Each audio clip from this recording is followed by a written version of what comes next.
everyone, welcome back to Zero YouTube channel. This is Shivani Keswani, yours truly, and today we are going to discuss the salary slip of IBPS PO. Latest salary slip है after 1 year. एक increment होने के बाद क्या होती है salary slip, क्या salary में इंक्रीमेंट्स आ जाते हैं और कितनी सैलरी हो जाती है, तो उन पे बात करने वाले, एक एक कंपोनेंट को डिटेल में डिस्कस करेंगे.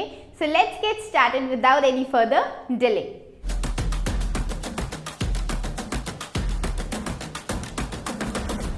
ओके, तो द वेरी बेसिक कंपोनेंट जो है हमारा बेसिक सैलरी, पहले ये 36,000 होता है.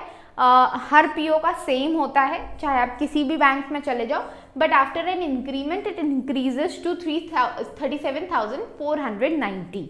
Okay, thank god it's not 3,000. Okay, then comes the dearness allowance. Dearness allowance keeps on changing. It is 16,585.56 पैसे. ये रहता है हमारा डियरनेस अलाउंस. ठीक है, ये साल में 2 बार चेंज होता है. Now the next comes house rent allowance. इसमें बहुत सारे लोगों को बहुत सारी कन्फ्यूजन होती है. लोग कहते हैं कि लीज और हाउस रेंट अलाउंस में क्या डिफरेंस है.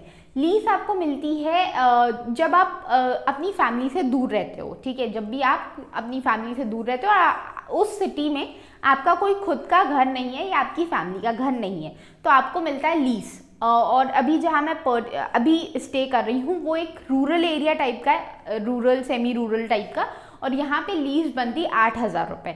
ओके, तो 8,000 रुपये मिलते हैं. या फिर अगर आप घर के पास रहते हो और घर में ही रहते हो, आप कहीं और किराए से लेके नहीं रह रहे हो, तो your comes house rent allowance, जो आपको मिलता है 2,624.30 पैसे. ये मुझे नहीं मिलता है, मुझे मिलती है लीज. ठीक है, तो ये वाला कंपोनेंट मेरी सैलरी से डिडक्ट हो जाता है. नेक्स्ट कम दी सिटी कॉम्पनसेटरी अलाउंस, जो हर सिटी का डिफरेंट होता है, क्योंकि ये आपको रहता है कि जितना ज़्यादा आप मेट्रो सिटीज़ में जाते हो उतना ज़्यादा कॉम्पनसेशन आपको मिलता है, ऑब्वियसली बिकॉज वहाँ पे आपके खर्चे ज़्यादा होते हैं. तो ये आपको मिलता है 1,150 रुपये. उसके बाद आता है आपका स्पेशल अलाउंस.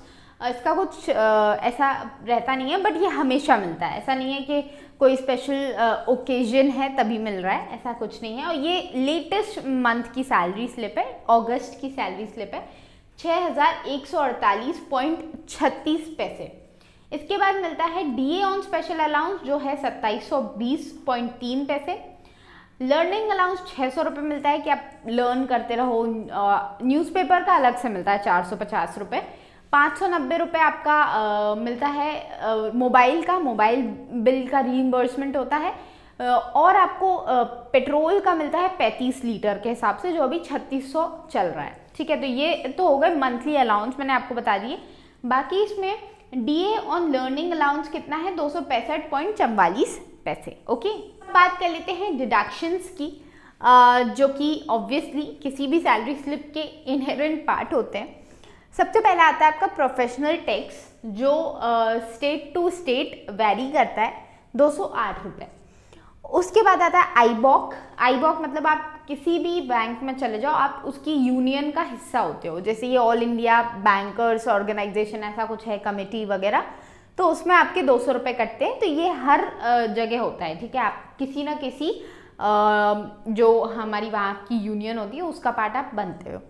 फिर आपका टीडीएस कटता है, जितनी ज़्यादा आपकी सैलरी उतना ज़्यादा आपका टीडीएस, तो 3,098 रुपये आपका टीडीएस कटेगा. इसके बाद आपकी आती है कंट्रीब्यूटरी पेंशन स्कीम, जो कि 5,407.55 रुपये है. टोटल जो डिडक्शंस हैं वो आपके 8,913.56 पैसे. इसके अलावा टोटल जो ग्रॉस सैलरी बन रही है वो 67,583.64 पैसे. जब नेट करेंगे हमारा जो ग्रॉस सैलरी बन रहा है और जो डिडक्शंस है उनको माइनस करके, तो हमारा जो नेट सैलरी आएगा वो आएगा 58,670.8 पैसा. काफ़ी अच्छा अमाउंट है. ठीक है, आप इसमें मंथ आराम से अपना गुजार सकते हो. आपको रहने का खर्चा मिल रहा है, आपको पेट्रोल का, आपको न्यूज़पेपर का, आपको मोबाइल बिल का, सबका खर्चा बैंक उठा रही है. मेडिकल का भी मिलता है आपको. मेडिकल का हमें 1 साल का 9500 मिलता है, 9500 हमें मिलता है एंटरटेनमेंट अलाउंस. मेडिकल का मिलता है हमें 10,200. और पूरा ये सालाना वाले हैं, एनुअल वाले हैं, और भी कई सारे छोटे मोटे अलाउंसेस हैं जो मैं भूल रही हूँ। मैंने और भी कई सारे पहले वीडियोस बनाए हैं, उसमें मैंने वो अलाउंसेस भी बताए हैं, बट फिलहाल मैं आपके साथ सिर्फ सैलरी स्लिप के कंपोनेंट्स शेयर करना चाह रही थी, क्योंकि अभी IBPS PO आ रहा है, तो ये एक मोटिवेशन की तरह काम करता है कि ओ माय गॉड हमारी ये सैलरी होने वाली है। और कई सारे स्टूडेंट्स को, कई सारे एस्पिरेंट्स को ये मोटिवेट करता है। हालांकि मुझे कभी ये चीज़ें मोटिवेट नहीं की, मैंने कभी सैलरी स्लिप वाले वीडियोस नहीं देखे, बट क्योंकि आप सब को मोटिवेट करना मेरा काम है, मैंने दायित्व उठाया है, तो आपके साथ सैलरी स्लिप तो शेयर करनी ही थी। तो ये सैलरी स्लिप है, 58,000 आप एक साल बाद कमा रहे होंगे। अगर एक साल पहले की बात कर लें तो लगभग 55,000 सैलरी बनेगी आपकी फर्स्ट मंथ की सैलरी स्लिप। और जैसे ही अगला बाइपर्टाइट सेटलमेंट लग जाएगा, जिस पर बातचीत हो रही है, और जो नवंबर 2022 से बैक डेट होके लगेगा, पूरा आपके मंथ का जुड़ के मिलेगा आपको, तो वो भी है। और भी कई सारी चीज़ें हैं जो आगे आने वाले टाइम में देखेंगे हम। बाकी ये रही आपकी सैलरी स्लिप। आई होप आपको सारे कंपोनेंट्स क्लियर हैं, और कंपोनेंट से भी ज़्यादा क्लियर आपको आपका सिलेबस होना चाहिए, आपको अपनी पढ़ाई होनी चाहिए। ये तो ठीक है, एक टेम्प्रेरी मोटिवेशन है कि ठीक है हमें इतनी सैलरी कमानी है, हमें अपने घर वालों का खर्चा तो अल्टीमेटली सैलरी से ही उठाओगे आप, तो ये मोटिवेशन होना ही चाहिए, कोई उसमें बुराई नहीं है। तो अब मिलते हैं अगले वीडियो में, तब तक के लिए take care, keep studying, stay healthy, bye bye.